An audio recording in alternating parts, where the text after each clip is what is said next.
नमः श्रीवर्धमानाय निर्धूतकलिलात्मने सालोकानां त्रलोकानां यद्विद्या दर्पणायते धम्भो मंगलमुक्केट्टम अहिंसा संयमोतवो देवावीतं नमस्सन्ति जस्य धम्भे सयाम।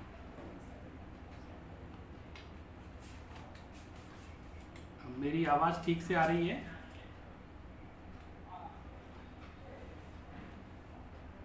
मुझे आप बता दें कितनी देर मुझे अभी बोलना है, मैं उसके अनुसार अपनी बात आपसे कहूँगा।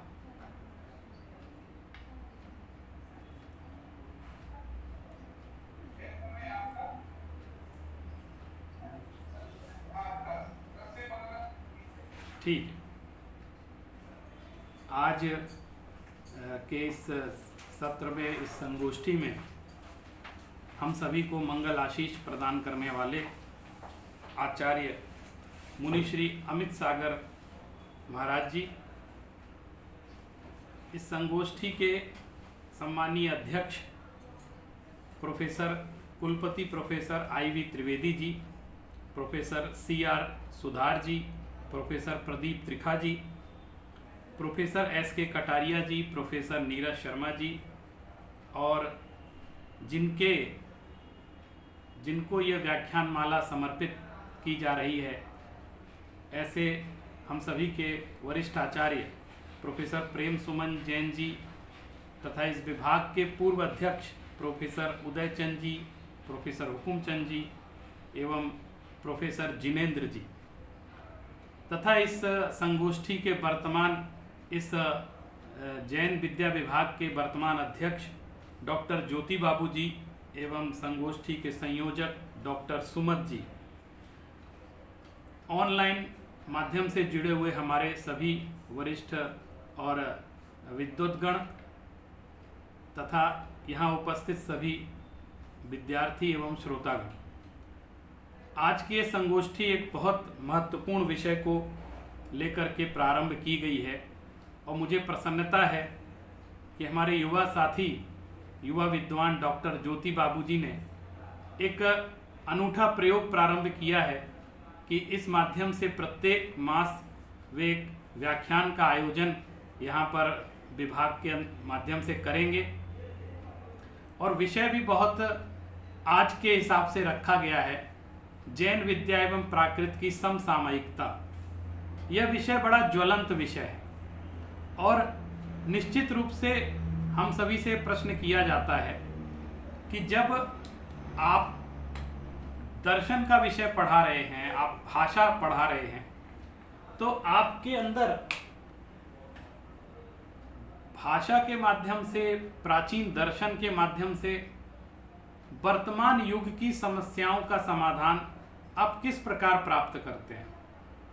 ऐसा दर्शन, ऐसी भाषा जो वर्तमान की समस्याओं का समाधान ना कर सके, वो अप्रासंगिक हो जाती है। इस दृष्टि से यह हमेशा समय की मांग रही है कि हम हर विषय की समसामयिकता पर विचार विमर्श करें। जैन विद्या का विषय एक बहुत व्यापक विषय है और मैं मानता हूँ कि शायद ही दुनिया में ज्ञान विज्ञान की ऐसी कोई शाखा होगी जिसमें जैनाचार्यों ने अपना योगदान न दिया हो।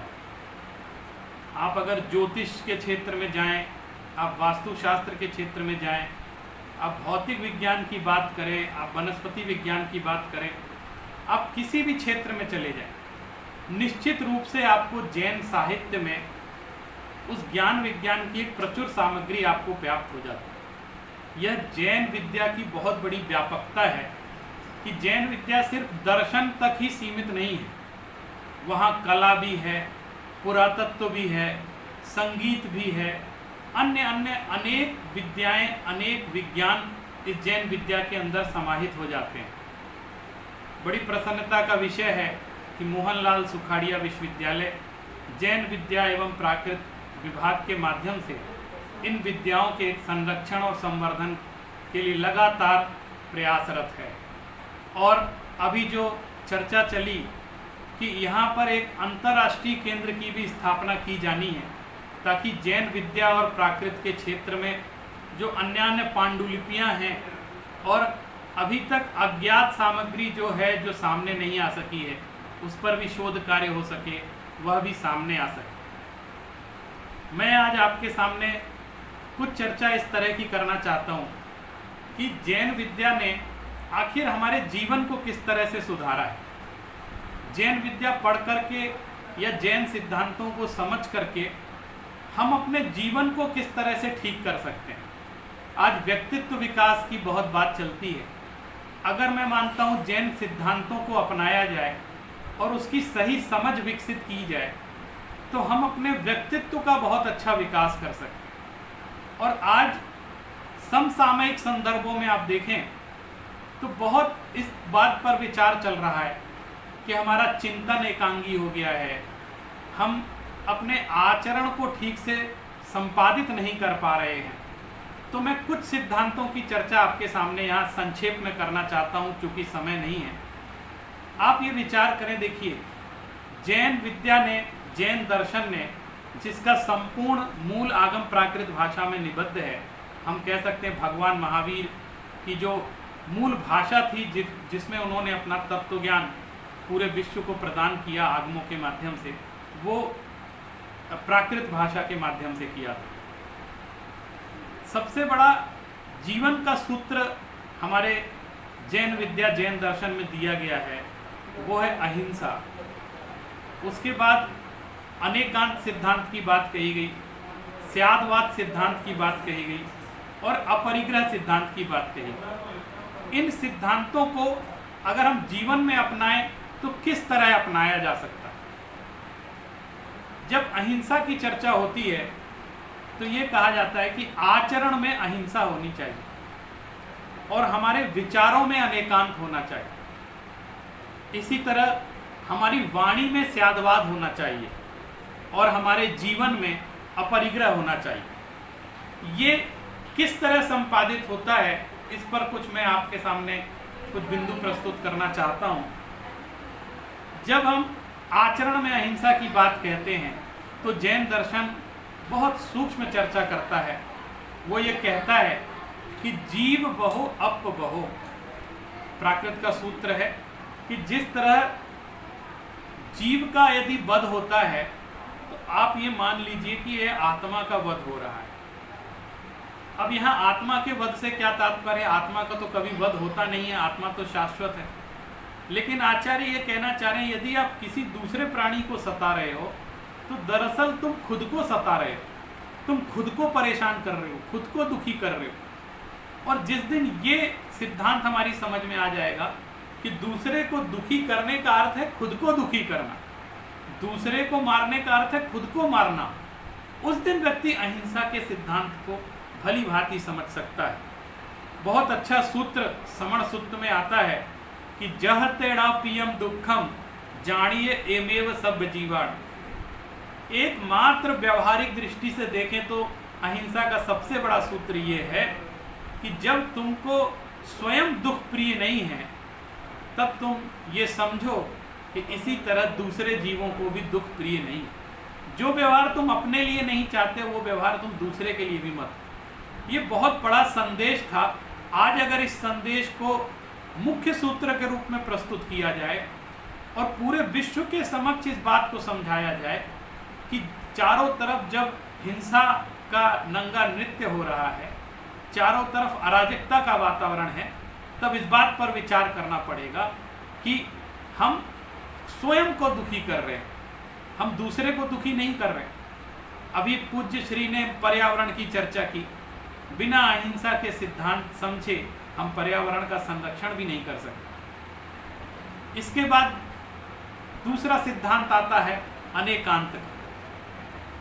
हम उसको जीवन में कहते हैं विचारों में हमारे अनेकांत होना चाहिए। विचारों में अनेकांत कैसे होगा? हम इस बात को स्वीकारें कि मैं हूं तो दूसरा भी है, और दूसरा ही नहीं है बल्कि मुझसे विरोधी भी है। अपने से विरोधी के अस्तित्व की स्वीकृति, ये हमारे मन को स्वीकार नहीं होता है। और हमारी सारी सहिष्णुता का परिचय तब अच्छे से मिलता है कि हम अपने विरोधी के साथ कैसा व्यवहार करते हैं। हम अपने विरोधी को रहने देना चाहते हैं या नहीं रहने देना। अधिकांश मन में ये चिंतन चलता है कि मेरा विरोधी रहे ही ना, वो जड़ से समाप्त हो जाए। लेकिन कभी हम इस बात को नहीं समझ पाते हैं कि विरोधी के अस्तित्व के कारण भी हमारा अस्तित्व होता है। इसलिए विरोध एक स्वभाव है। उस विरोध को तात्विक दर्शन के रूप में अनेकांतवाद के माध्यम से जैन दर्शन ने समझाया है कि दो विरोधी चीज़ों का अस्तित्व एक ही वस्तु में होता है, और इसकी स्वीकृति हमें मानसिक रूप से करनी है, तब हम उसको सही दृष्टि से उसका प्रयोग अपने व्यवहारिक जीवन में कर सकते। हम अपने से विरोधी की स्वीकृति, मेरा धर्म है, उसका कोई विरोधी धर्म भी है, तो हम उसका भी सम्मान करें, उसकी भी स्वीकृति, उसके अस्तित्व को स्वीकार करें कि वो भी है, ऐसा नहीं है कि हम ही हैं। और जब तक ये भावना, ये चिंतन विकसित नहीं होगा, तब तक हम सह अस्तित्व की कामना नहीं कर सकते, सह अस्तित्व के मुकाम को प्राप्त नहीं कर सकते। आचार्यों ने तो ये कहा कि जेड़ बिना लोगस्य व्यवहारो भी सपहाड़ाणभि तस्य भुवड़े कमड़मो अड़ेगंत वायस्य। उन्होंने त्रिभुवन में उस अनेकांतवाद को नमस्कार किया है जिसके बिना हमारे व्यवहारिक जीवन की कल्पना तक नहीं हो सकती। दूसरी तीसरी शताब्दी में सिद्धसेन दिवाकर ये कह रहे हैं कि अनेकांतवाद के बिना व्यवहार चल ही नहीं सकता है। इससे बड़ी व्यापकता और समसामयिकता क्या हो सकती है। दूसरी शताब्दी में आचार्य कह रहे हैं कि जब तक हम इस सिद्धांत को व्यवहारिक रूप से स्वीकार नहीं करेंगे, तब तक उसकी व्यवहारिकता स्वीकार नहीं होगी और तब तक उस सिद्धांत का कोई उपयोग हम नहीं कर सकते। इसी प्रकार स्यादवाद की चर्चा बहुत होती है। लोग स्यादवाद के बारे में बड़े कंफ्यूज भी रहते हैं कि ये स्यादवाद कैसा सिद्धांत है। मैं तो कहता हूँ आप बस वाणी में स्यादवाद होना चाहिए। हमारा जो कथन है वो सापेक्ष कथन होना चाहिए। आचार्य इस बात को बहुत अच्छे से समझाते हैं कि हम सिर्फ इतना सा सीख लें कि हम ही की जगह भी का प्रयोग करना सीखें। मैं कहूँ कि मैं विद्वान हूँ, मैं वक्ता हूँ, तो मैं ही वक्ता हूँ बोलूँगा तो समस्या खड़ी हो जाएगी। लेकिन मैं कहूँगा मैं भी वक्ता हूँ तो किसी को समस्या नहीं।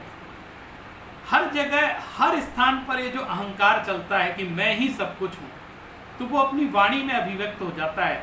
यदि हम वाणी में उसको सुधार लें तो हम काफ़ी कुछ समन्वय स्थापित कर सकते हैं और शांति के लक्ष्य को प्राप्त कर सकते हैं। क्योंकि वर्तमान की सबसे बड़ी समस्या है अशांति। लोग साथ में रहना पसंद नहीं करते हैं, एक दूसरे को सहन नहीं कर पा रहे, एक दूसरे की उन्नति सहन नहीं कर पा रहे। अपनी वाणी व्यवहार इतना बिगड़ गया है कि हम अपनी वाणी से भी किसी चीज़ को संतुलित बना सकते हैं। जैसे मैं कहता हूँ जैन सिद्धांत में प्रायोगिक रूप से, व्यवहारिक रूप से बहुत सारी ऐसी बातें बताई गई। हमें तो घर में ये सिखाया जाता था। जब हम कहते थे कि सब्जी काट लो तो कहा जाता था कि नहीं, ऐसे नहीं बोला जाता है, काटना शब्द ठीक नहीं। बोले सब्जी तो काट रहे हैं और क्या करें। बोले नहीं, आप अगर सब्जी बना लो बोलो तो ज़्यादा अच्छा रहेगा। ये देखिए, इसको कहते हैं स्यादवाद की कला है। वही अर्थ कह रहा है, वही शब्द कह रहा है, लेकिन शब्दों में मधुरता है, शब्दों में अहिंसा है और शब्दों में स्यादवाद है। इसी तरह मैं अक्सर एक बात कहता हूँ, पूरा वातावरण आपने देखा होगा, जब हमारे राजनीतिक चुनाव होते हैं तो वातावरण कितना विभत्स हो जाता है। ऐसा लगता है कि कोई हल्दी घाटी का युद्ध हो रहा हो। लेकिन ये लोकतंत्र के लिए स्वस्थ नहीं है। वहाँ भी हमको विचार करना चाहिए कि हम वाणी का कैसा प्रयोग कर रहे हैं। मैं अगर कहीं पर चुनाव में खड़ा हूँ तो लोग कहते हैं चुनाव लड़ रहे हैं। अब स्यादवाद कहेगा कि नहीं, आप लड़ना शब्द का प्रयोग कर रहे हैं, आप किससे लड़ाई करने जा रहे हैं। आप लड़ेंगे ऐसा शब्द बोलेंगे तो वातावरण खराब हो। आप ये कहिए चुनाव में भाग ले रहे हैं। चुनाव में भाग लेना ज़्यादा अच्छा है कि चुनाव लड़ना। लेकिन आप देखिए चारों तरफ मीडिया आदि में भी शब्दावली का जो प्रयोग होता है, ऐसा लगता है कि कोई युद्ध हो रहा है। तो वो लोकतंत्र, सच्चे लोकतंत्र को अभिव्यक्त नहीं करता। मैं चुनाव में भाग लेता हूँ, मैं चुनाव में जीत नहीं पाता हूँ, मैं चुनाव से हट जाता हूँ, इस तरह की शब्दावली का प्रयोग किया जाए तो हम लोकतंत्र को भी सुधार सकते हैं। अनेकांत और स्यादवाद एक ऐसा सिद्धांत है, एक ऐसी वस्तु है जिसके माध्यम से हम सच्चे लोकतंत्र की स्थापना कर सकते हैं। फिर उसके बाद हम अपरिग्रह की चर्चा करते हैं। परिग्रह एक बहुत बड़ी बीमारी है। मूर्छा को परिग्रह कहा गया है। जब हम पदार्थों के प्रति आसक्ति रखते हैं और आवश्यकता से अधिक संचय की प्रवृत्ति रखते हैं तो निश्चित रूप से समाज में अपराध की वृत्ति बढ़ती है। और यदि अपराध पर अंकुश प्राप्त करना है तो हमें अपरिग्रह के चिंतन को बढ़ावा देना होगा। और जो परिग्रह का चिंतन है वो हमें कहीं न कहीं पाप की तरफ धकेलता है। तो अगर हम अपरिग्रह के सिद्धांत को देखें, एक किसी कवि ने बहुत अच्छी बात कही है कि आगाह अपनी मौत से कोई वशर नहीं और सामान 100 बरस का और पल की खबर नहीं। हमें एक क्षण का आगे का भरोसा नहीं है और हम लोग सामान या वस्तु 100 साल की व्यवस्था करके चलते हैं, चाहे हम उसको भोग पाएं चाहे ना भोग पाएं। इस तरह देखें कि जैन सिद्धांतों की कितनी समसामयिकता और कितनी व्यापकता है। आज पूरे विश्व को इन सिद्धांतों की आवश्यकता है। जैन आचार्यों ने एक बहुत बड़ा काम ये किया कि वो कहते थे कि हम अपनी दृष्टिकोण को सुधारें। आप देखिए, मैं एक गाथा आपको बताता हूँ जो सूत्रकृतांग की गाथा है, और ऐसी बात कहने के लिए एक उदार दृष्टिकोण, एक सामर्थ्य चाहिए। वो ये कहते हैं कि स्वयं स्वयं पसंसंता गरहंता परम वयम जेऊ तथ्य व्युसंति संसार ते व्युसिया। वो ये कहते हैं कि जो व्यक्ति अपने अपने मत की या अपने अपने धर्म संप्रदाय की प्रशंसा करता है और दूसरे की निंदा करता है, उसका पांडित्य, अपना पांडित्य उसमें लगाता है, तो कह रहे हैं वो संसार से कभी मुक्त नहीं हो सकता, वो हमेशा संसार में बंधा हुआ रहता है। आप देखिए, एक धर्म ग्रंथ में इतनी बड़ी बात कही कि आप सिर्फ अपनी प्रशंसा करते हैं और दूसरे की निंदा करते हैं, तो बोले ये वाणी ठीक नहीं है, ये स्यादवाद की शैली नहीं है। दूसरे की निंदा करना ये स्यादवाद नहीं है। आप अपने मत को प्रस्तुत करिए, लेकिन अन्य की निंदा करने का आपको अधिकार नहीं है।